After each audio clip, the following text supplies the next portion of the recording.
Pementasan tari pemurtian Durga dibawakan oleh Pesraman Mukti Sakti Kabupaten Bangli yang melibatkan sekitar 60 kru baik penabuh dan penari.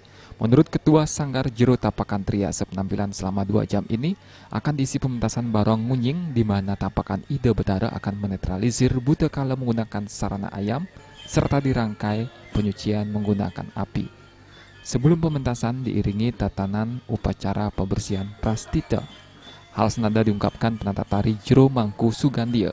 Pada kesempatan ini juga dipentaskan tari sakral dari Pesraman Mukti Sakti, Ida Sesunan Banaspati Raja, Pralingga Ida Ratu Sakti Natranpet, Nusa berupa barong, dan Ida Betara Sri Durga berupa Rangda Tedun Mesola.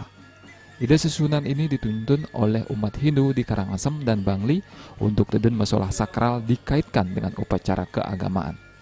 Di PKB ini bukan untuk hiburan tetapi memberikan vibrasi energi positif di mana dengan niasi beliau berupa tapakan barong dan rangde akan menetralkan roh negatif melalui barong ngunying yang menggunakan ayam dan membobor sehingga jagat menjadi damai.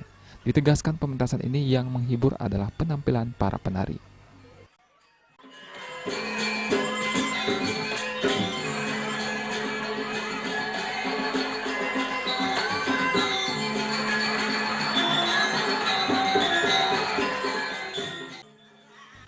Sesolahan menggunakan 2 penabuh pengiring membuat ribuan penonton meluber di luar panggung menyaksikan tari sakral ini. Perawidia dan Gong Krisna, Bali TV.